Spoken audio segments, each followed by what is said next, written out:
Hey everyone! Not a pro gamer here. You've heard of Genshin, right? Now imagine it got replaced by ghosts, regret, and turn-based combat. Welcome to ReMemento. I didn't expect much, but surprise, it's not just a clone. It's a whole tragic memory-fueled fantasy where anime ghosts cry about the end of the world. Let's break it down. Gameplay, story, combat, gacha, and all the usual disappointment. ついに最後の魔女が我々の元を訪れるだろう。血と絶叫でかのお方を迎えよ。 You wake up as the classic amnesiac anime protagonist, in a land where people summon emotional ghosts called mnemonics. These aren't Pokemon or personas. They're literally fragments of human memory and trauma turned into beautiful, sad waifus. The world is slowly unraveling thanks to something called the White Shadow, which erases memories, identities, and maybe even plot consistency.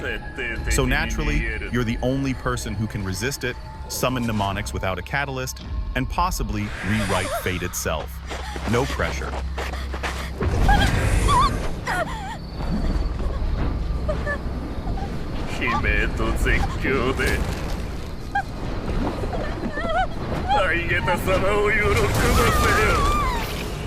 Now, if you've played Genshin, a lot of this will feel familiar. You collect elemental widgets. You do puzzles that require swapping your team mid-field. You farm domains for gear to get better stats. But here's the thing. The world looks nice. Unreal Engine 5 definitely brings the vibes, but something feels empty. Unlike Genshin, where you climb, swim, glide, and occasionally fall off cliffs chasing chests, ReMemento keeps it grounded. Literally. You can ride a mount, which makes getting around way faster.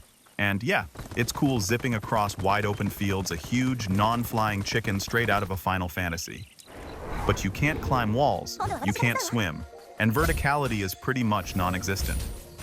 Exploration feels more like checking off a to-do list than discovering something epic. You're not unearthing secret lore caves or pulling off parkour puzzles. You're just following the map, grabbing loot, solving a few simple puzzles, and moving on.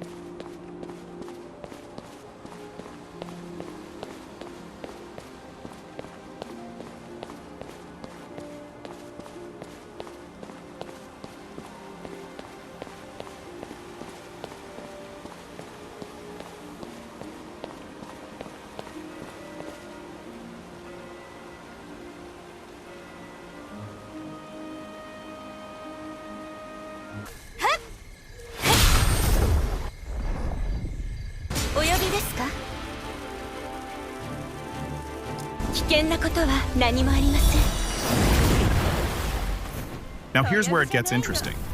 Turn-based combat. And it's actually really solid. No cooldowns, no stamina bars. Every move costs MP, which you regenerate by attacking or defending. So every turn you're juggling your points carefully. Do you spend them now on smaller hits or save up for a big ultimate? Who tanks? Who supports? It's strategic without being slow. The exact opposite of frantic button mashing. Yeah, I'm looking at you, Genshin. Plus, status effects actually matter here. Freeze, burn, bleed, layering up tactical options like a mini SRPG, but with fast, stylish animations. And here's a twist Genshin fans might appreciate. There's an auto-battle mode that takes over during simple daily quests, so you don't have to grind manually all the time. Also, domains can be cleared in a batch. You can spend extra luminance, think of it like Genshin's resin, to get bonus rewards.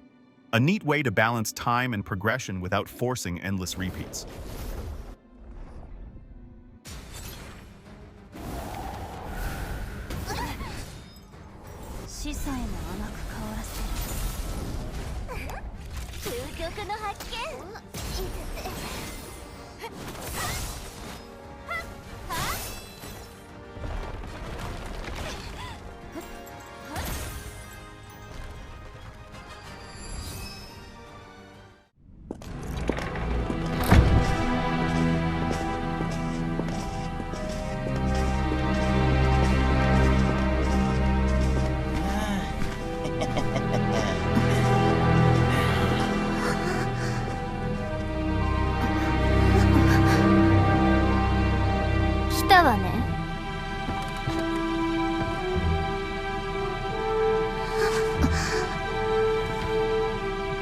から言ったでしょ。私たち近いうちにまた会うことになるって。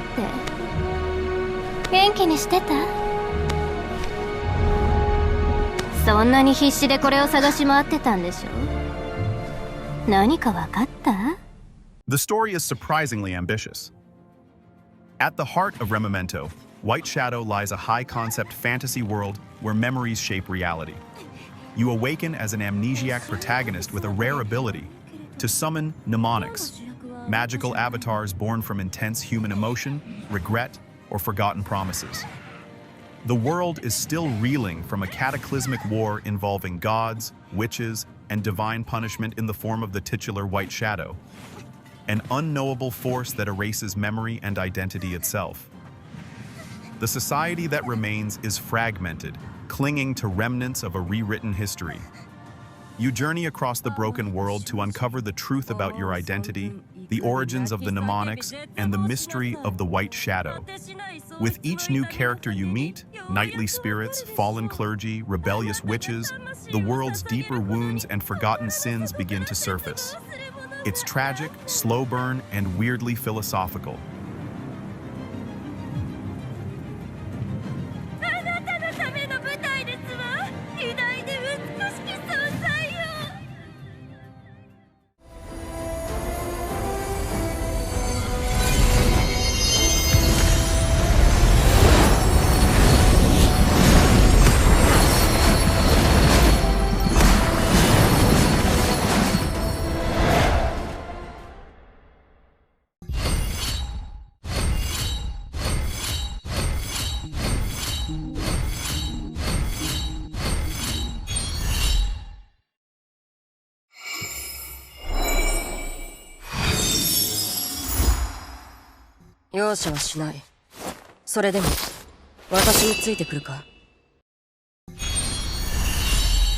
All right, Gacha time.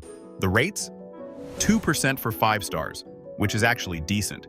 There's a 120 pull spark system, and you can trade pity currency for characters or dupes. There's no 50-50, so that weird anxiety Genshin players get. Less of that here. Still, if you're free to play, expect the usual: grinding, resource bottlenecks, and debating if that one new waifu is worth your last 10 pulls.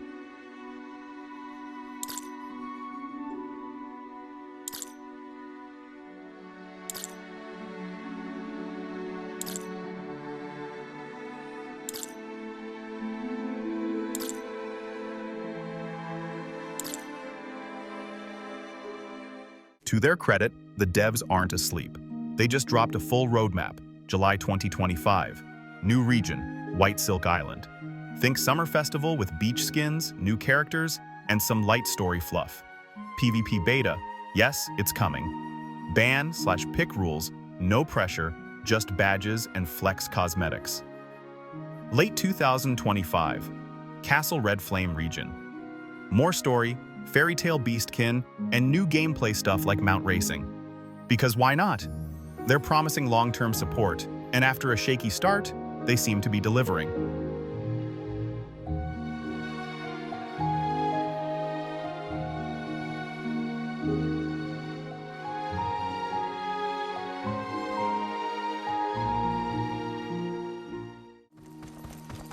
Well, I'm not the biggest fan of mobile gaming.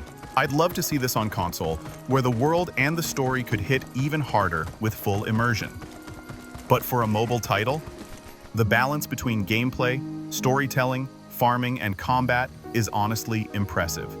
It respects your time more than most, and that alone makes it worth checking out. So, is it Genshin with turn-based combat? Yes, but also it's more than that. It's darker, weirder, and more introspective. Combat is better, story is deeper, exploration is kinda mid, but we will see how the world unfolds with future releases. And if you like strategy, lore, and anime characters with tragic backstories, it's worth a shot. Will you try it? Comment below and tell me what you think about the game. Who was your first 5-star pull? Was it someone cool or someone cursed? Like and subscribe if you want more videos and shorts about ReMemento and how it evolves over time. I may not be a pro gamer, but I suffer like one. And I'll see you in the next one. And remember, you don't need to be a pro gamer to enjoy great games.